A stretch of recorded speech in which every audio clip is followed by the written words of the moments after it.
तो previous lecture में हमने कंप्लीट किया था कि किसी भी फंक्शन के अंदर का जो एरिया है वो हम किस तरीके से फाइंड करेंगे। तो जो रीमन सम का जो फॉर्मूला निकल के आया था वो निकल के आया था limit n approaching to infinity and k equals to 1 to n f of x k into delta x. Okay, so now इस लेक्चर में हम इसके इसी फॉर्मूले की हेल्प से न्यूमेरिकल्स कवर करेंगे। हालांकि ये जो फॉर्मूला है ये इक्वल होता है integration of function f of x d x from a to b. Okay, इसको अभी हम इंटीग्रेशन एक्चुअली स्टार्ट नहीं कर रहे हैं कि इंटीग्रल ऑपरेटर किस तरीके से वर्क करता है। अभी हम बेसिकली रीमन सम की हेल्प से ही फंक्शन का इंटीग्रेशन करने की कोशिश करेंगे। ठीक है, तो इंटीग्रेशन से बहुत इजी हो जाता है। हालांकि ये जो ऑपरेटर है इसके हेल्प से इजी हो जाता है, बट इससे आपको कुछ फॉर्मूले जो हैं वो याद रखने पड़ेंगे। बट अभी हम रीमन सम के हेल्प से कुछ न्यूमेरिकल करेंगे, कुछ फंक्शन को इंटीग्रेशन करेंगे। एक्चुअली इंटीग्रेशन करना किसी भी फंक्शन का उसका एरिया निकालना ही होता है एक्चुअली। ठीक है ना, तो ये जो एरिया है वो क्योंकि यहाँ पे एफ ऑफ एक्स के डेल्टा एक्स है, यानी कि ये जो एरिया है ये आपका इक्वल्स टू, यहाँ पे लिख सकता हूँ मैं, area with x axis. Okay, x axis के साथ जो आपका फंक्शन एरिया बनाएगा ये वो एरिया होता है।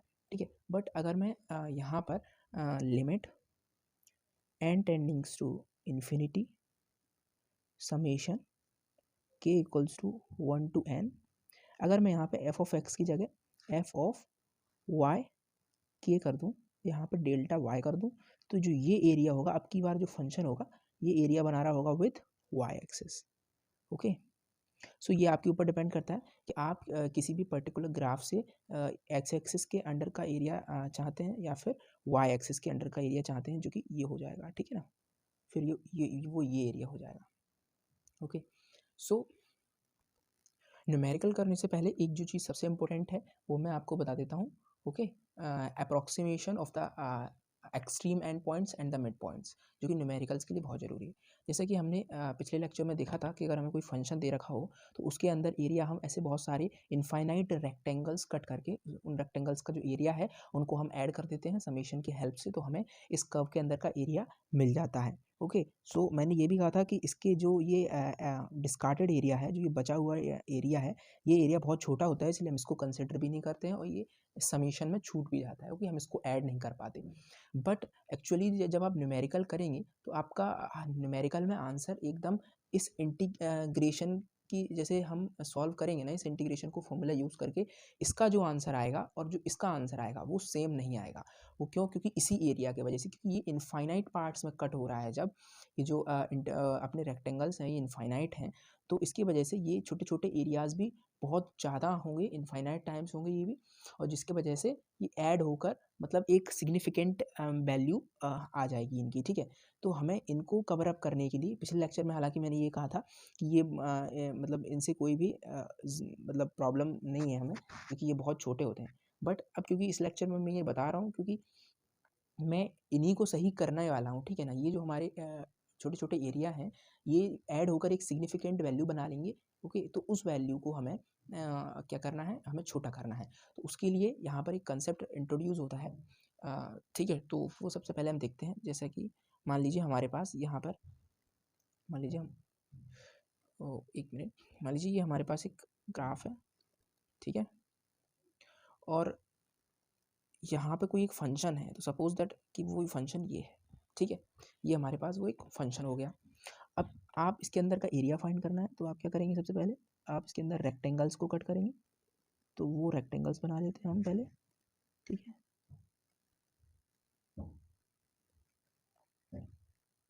इस तरीके से मान लीजिए हमने जो है रेक्टेंगल्स बना लिए हैं, और ये ठीक है ना, ये है इसकी जो डोमेन है एक्स एक्सिस की, वो ए से लेके बी के बीच में है, और ये एक्स एक्सिस है और ये वाई एक्सिस है। अब जैसे कि मैंने एरिया जब इंटीग्रेट किया था तो ये वाला हमें अब ये मिनिमाइज़ करना है। ये जो एरिया ऊपर ये बच रहा है ना डिस्कार्डेड एरिया, इसको भी हमें मिनिमाइज़ करने की कोशिश करना है। ठीक है, तो हम क्या कर रहे हैं यहाँ पर, देखिए यहाँ पर ये जो डेल्टा एक्स है, ये जो डोमेन में जो इंटरवल है डेल्टा एक्स, हर एक इंटरवल डेल्टा एक्स है, जो कि इक्वल होता है बी माइनस ए अपॉन एन के एन पार्ट्स में। जब ये डिवाइडेड है पूरा का पूरा डोमेन, ठीक है, तो वो हमने पिछले लेक्चर में देखा था। अब यहाँ पर हमें समझने वाली चीज़ क्या है कि ये जो डेल्टा एक्स है, ये एक्चुअली इसमें आप एक्स की कौन सी वैल्यू ले रहे हैं, क्योंकि आप ये वैल्यू ले रहे हैं, ये वैल्यू ले रहे हैं, ये ले रहे हैं, ये ले रहे हैं, या फिर ये ले रहे हैं, क्योंकि हर एक्स की वैल्यू के लिए इस रेंज में, डोमेन की इस रेंज में, डेल्टा एक्स वाली रेंज में आप जो भी वैल्यू ले रहे हैं उसके लिए वाई की जो वैल्यू है वो फिक्स्ड है, वो यही आने वाली है। उसी तरीके से इस इंटरवल में आप एक्स की कोई भी वैल्यू ले लें, आपको वाई की यही वैल्यू मिलेगी यहाँ पर। ओके, सिमिलरली इस इंटरवल में देखेंगे तो वाई की यही वैल्यू मिलेगी, ठीक है ना।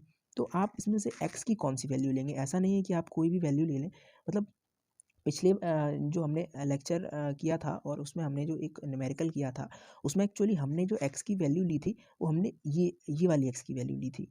ओके, क्योंकि ये इधर साइड वाली, ठीक है, यहाँ पे ये ली थी, यहाँ पर ये ली थी, तो जिसकी वजह से क्या हो रहा था, ये वाला एरिया छूट रहा था। लेकिन अगर मान लीजिए यही हम एक्स की वैल्यू अगर लेफ्ट में ले लें, ठीक है ना, यही वैल्यू अगर हम एक्स की लेफ्ट में ले लेंगे तो फिर कुछ इस तरीके से बनेगा। देखिए, यहाँ पर जो सारी एक्स की वैल्यू है वो सारी की सारी लेफ्ट में है, बट यही अगर हम मिड पॉइंट में अगर एक्स की वैल्यू लें, ठीक है ना, अगर यहाँ पे हम मिड पॉइंट में एक्स की वैल्यू लेते हैं तो हमारा ये एरिया जो डिस्कार्डेड एरिया है वो बिल्कुल मिनिमाइज हो जाएगा। ठीक है, तो पहले मैं आपको तीनों केस बता देता हूँ, ठीक है, कि एक बार लेफ्ट में, एक बार राइट में, एक बार मिड पॉइंट में, और एरिया पे क्या डिफरेंस आएगा। सो ओके गाइज, आप यहाँ पर देख सकते हैं क्लियरली जो यहाँ पे तीन डायग्राम बने हुए हैं, इन तीनों में बेसिकली डिफरेंस क्या है। ओके, तो ये वाला डायग्राम देखिए, यहाँ पर जो ये फंक्शन बना हुआ है, ठीक है ना, ये मान लीजिए कोई भी y equals to f f x का कोई भी एक फंक्शन है जो ब्लू लाइन से बना हुआ है इस तरीके से, ठीक है, कर्व में ये कोई फंक्शन है y इक्वल्स टू, समझ लीजिए कोई भी एफ ऑफ एक्स फंक्शन है, ठीक है। तो यहाँ पर ये ए से लेके बी तक इसकी डोमेन है फंक्शन की, ठीक है।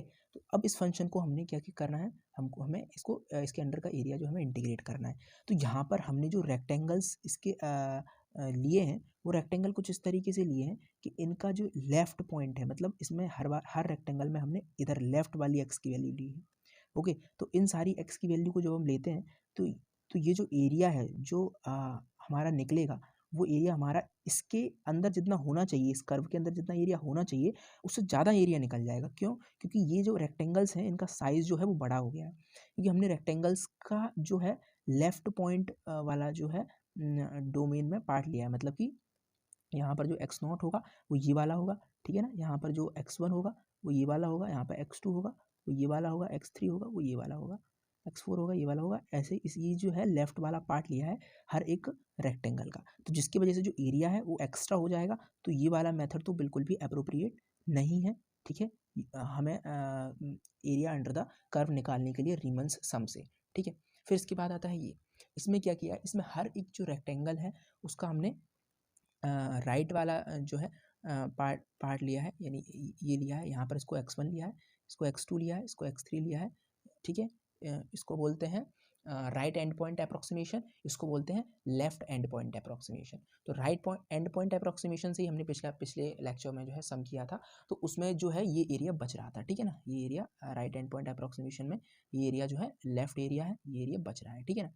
लेकिन सबसे जो ये भी करेक्ट है, बट ये इतना अप्रोक्सीमेट नहीं है इस केस में, ठीक है ना, नॉट सो अप्रोक्सीमेट, ठीक है ना। तो यहाँ पे मैं लिख दूँ नॉट सो अप्रोक्सीमेट,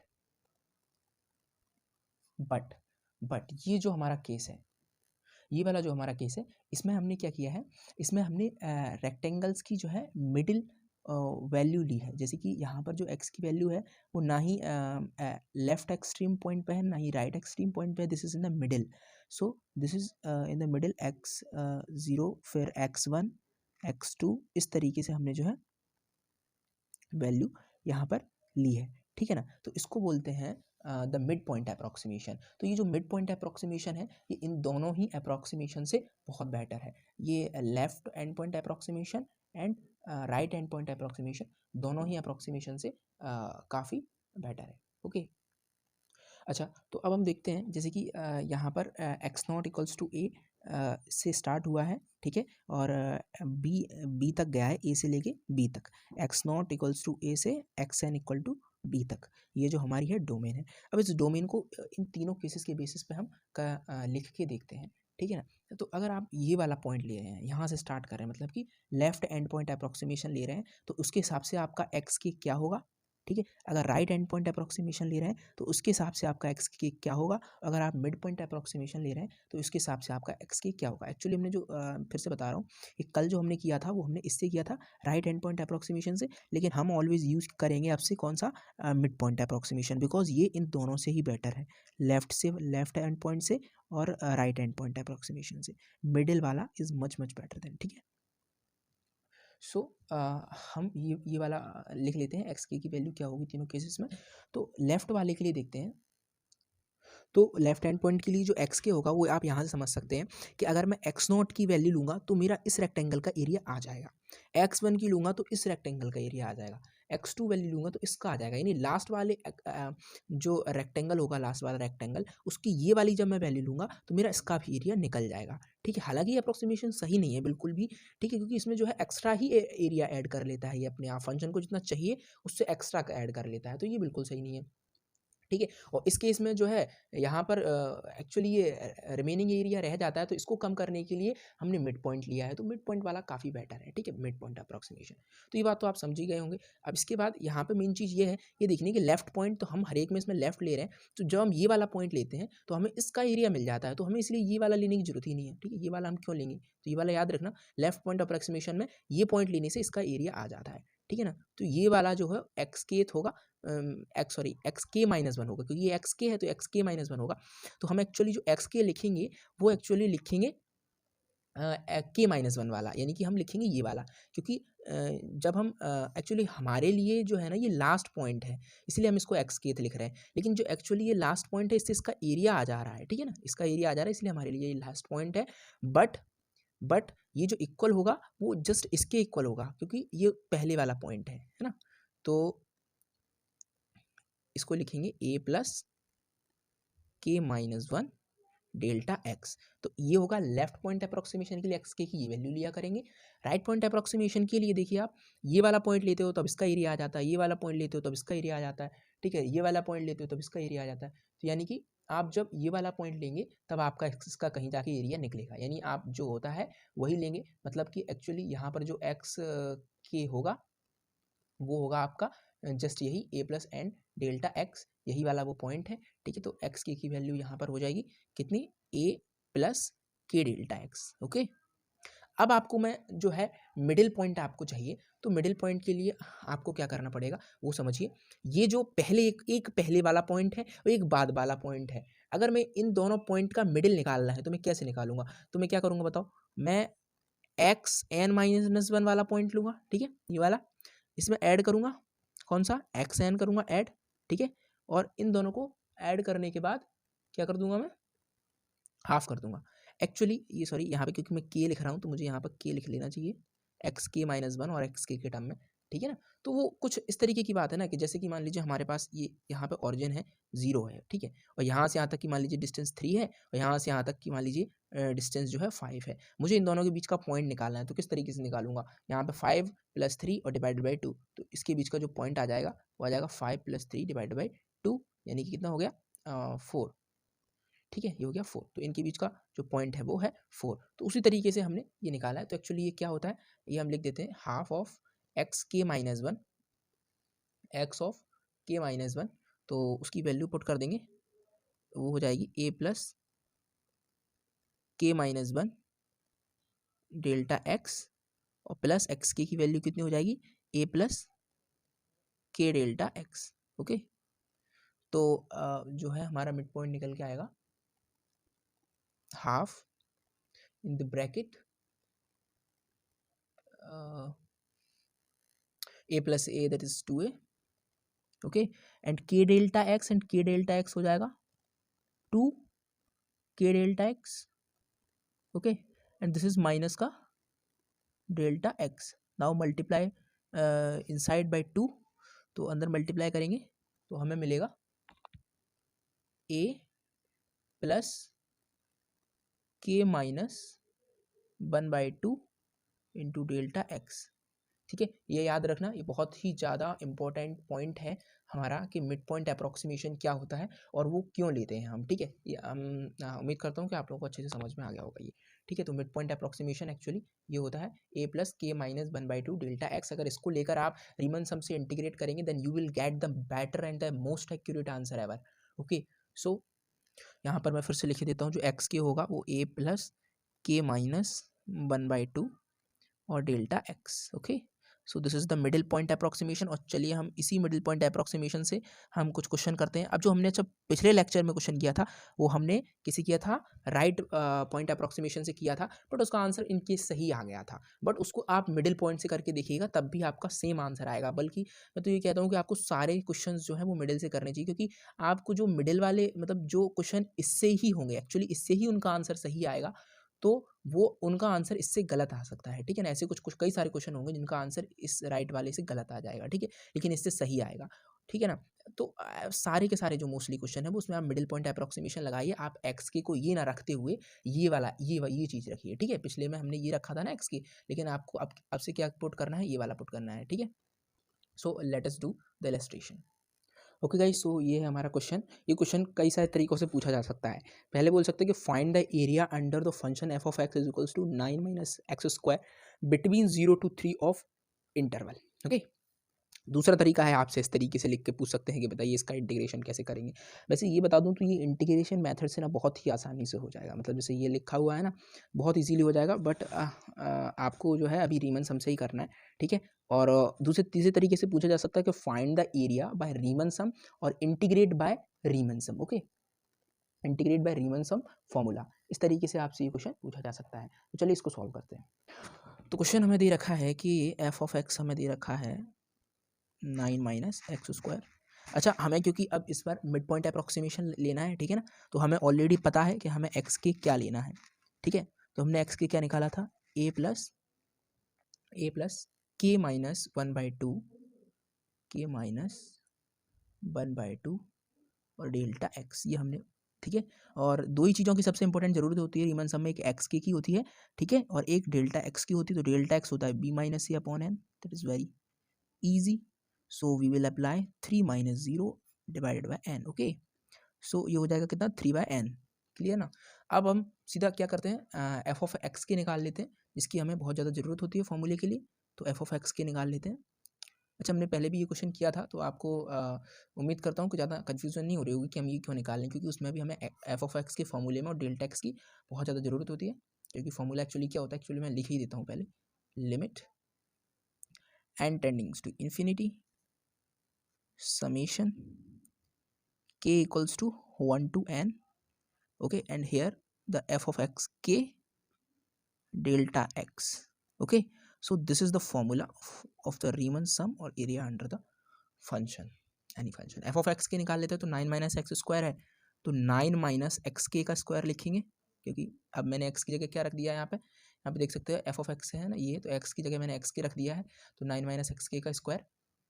ठीक है ना, तो यहाँ पर अब मैं निकालूंगा एफ ऑफ एक्स के, और यहाँ पर जो हमारा एक्स के की वैल्यू हमें पता है क्या है। तो अच्छा, यहाँ पर एक चीज़ और है, क्योंकि हम इस टर्म को अभी छोटा कर देते हैं, यहाँ पर ए की वैल्यू 0 है। ठीक है, क्योंकि यहाँ पर जो इंटरवल दे रखा है ना, वो इंटरवल है 0 to 3। तो जैसे कि मैंने बोला था कि ये ए होता है और ये क्या होता है, ये होता है बी। तो ए 0 है और बी 3 है, तो यहाँ पर ए अभी 0 हो जाएगा, तो एक्स के बचेगा के माइनस 1/2 डेल्टा एक्स। तो मैं यहाँ सीधा पुट कर रहा हूँ कि एफ ऑफ एक्स के equals to f of x के इक्वल्स टू 9 माइनस एक्स के की वैल्यू है के माइनस 1/2, और जो डेल्टा एक्स है वो है 3/n। ठीक है ना, 3/n, बट इसका क्या है, इसका है स्क्वायर, इसका क्या है, स्क्वायर है। ठीक है ना, तो इस तरीके से एफ ऑफ एक्स के हमारे पास निकल गया 9 माइनस के माइनस 1/2 का होल स्क्वायर और 3/n का भी स्क्वायर, मतलब इसका भी स्क्वायर, दोनों का है, मल्टीप्लाई में है ना दोनों। और जो डेल्टा एक्स की वैल्यू है वो भी हमें पता चल गई कितनी है, 3/n। अब सीधे सीधे बस वैल्यू पुट कर देनी है हमें तो रीमन सम में। ठीक है गाइस, तो चलिए इसमें सीधी अब वैल्यू पुट करनी है हमें, तो यहाँ पर चलिए वैल्यू रख देते हैं, limit n tendings to infinity summation k equals to 1 to n। Okay, f of x k ये है, यहाँ पर रखते हैं कि 9 माइनस के माइनस 1/2 एंड 3/n, तो के माइनस 1/2 का स्क्वायर एंड 3/n का square. Okay, and this is one more 3/n। Okay, so now solve it. पहले हम क्या करते हैं, समीशन सॉल्व कर लेते हैं, लिमिट बाद में सॉल्व कर लेंगे। तो समीशन k इक्वल्स टू 1 से लेके n तक। ओके, सो 9 माइनस इसको ओपन करेंगे इसका स्क्वायर, तो k स्क्वायर प्लस 1/4 माइनस का k। ओके, इसका स्क्वायर ओपन कर लेंगे और ये हो जाएगा 9/n स्क्वायर। ठीक है, and this is 3/n outside. Okay, here the square bracket. So now we will write it like, multiply करा देंगे अब की बार हम जो 3/n का अंदर, तो ये हो जाएगा 27/n। ओके, एंड माइनस का 3k square by n, and this is minus 3/4n, and this is plus 3k by n। Okay, 3k by n। अच्छा ओके, अभी 9/n स्क्वायर का और इन तीनों में मल्टीप्लाई कराना था, इसका भी कराना है, इसका भी कराना था, तो अभी एक रह गया है। तो मैं इसको एक काम करता हूँ, ब्रैकेट में लिख देता हूँ, यहाँ प्लस लगा के यहाँ माइनस ही अंदर कर दिया, और यहाँ पर 9/n स्क्वायर। अब इसका भी मल्टीप्लाई अंदर करेंगे हम, इसका इसके अंदर only. Okay, then we will get the sigma k equals to 1 से लेके n तक 27/n। ठीक है, माइनस का 27k स्क्वायर अपॉन में n cube. Okay, this will be minus 27 upon 4n cube. This is only 27k and n cube plus में। Okay, so this is our result of this calculation. Now जो sigma है, summation है, इसको सबके साथ individually solve कर दीजिए। ठीक है, तो n तो कांस्टेंट है, k वेरिएबल है, तो n बाहर आ जाएगा, एंड दिस इज 27, तो कांस्टेंट भी बाहर आ जाएगा, तो ये पहला टर्म बाहर आ गया, माइनस 27/n क्यूब भी बाहर आ जाएगा, तो समेशन सिर्फ बचेगा k स्क्वायर के साथ, और इसका सम हमें पता है कि समेशन ऑफ k स्क्वायर का सम क्या होता है। ओके, एंड माइनस 27/4 बाहर आ जाएगा, समेशन ऑफ, ओके यहाँ पर 1 बचे, यहाँ पे तो कुछ भी नहीं बचेगा ना actually, n cube, nothing will be remain, 1 मान लेते हैं वो। ठीक है ना, फिर plus 27/n cube summation of k। Okay, so अभी हम लोग जो k स्क्वायर है और k की जो है समेशन में वैल्यू रख देते हैं और लिमिट भी लगा देते हैं। ठीक है ना, then this will the final step, and we will eliminate those term in which we getting n in the denominator, because n tending to infinity we will get the whole fraction as 0. Okay, so limit n tending to infinity, brackets में ये जो सारी value है वो सब रख देंगे, 27/n, ये भी 0 ही हो जाएगी एक्चुअली, है ना, and this is minus 27 divided by n cube. इसको हम थोड़ा सॉल्व करेंगे, क्योंकि summation of k square n into n plus 1 and 2n plus 1 divide में 6 ये होती है इसकी वैल्यू। देन वी विल इसको करेंगे 27 अपॉन में 4n क्यूब। ओके, यहाँ पे भी इसकी वैल्यू 0 हो जाएगी, n नीचे है। ठीक है ना, फिर प्लस लगाकर यहाँ पे लिख देते हो वो term 27 divide by n cube, summation of k को लिखेंगे n into n plus 1 upon 2। Okay, these are the terms that we are getting. Guys, there is a little mistake in the calculation here, that here I have write the summation of 1, but यहाँ पर मैंने नहीं लिखा। ठीक है ना, तो यहाँ पर भी जो एक्चुअली होगा ना, समेशन ऑफ 1 होगा, समेशन ऑफ 1 जो होता है वो होता है n के इक्वल। तो यहाँ पे पहले समेशन ऑफ 1 लिख देता हूँ मैं। ठीक है, ये तो बाहर आ जाएगा 27/n, तो समेशन ऑफ 1 n हो जाएगा, n से n कैंसिल हो जाएगा, तो सिर्फ यहाँ पे 27 बचेगा। ओके, तो यहाँ पर जो है नीचे जो है n नहीं आएगा, नीचे से n चला जाएगा, यहाँ पे सिर्फ बचेगा 27। ओके, यहाँ पे लिखता हूँ मैं 27। ओके, एंड ये जो है हमारा ये बचेगा minus 27 divided by 6, and this will be return as,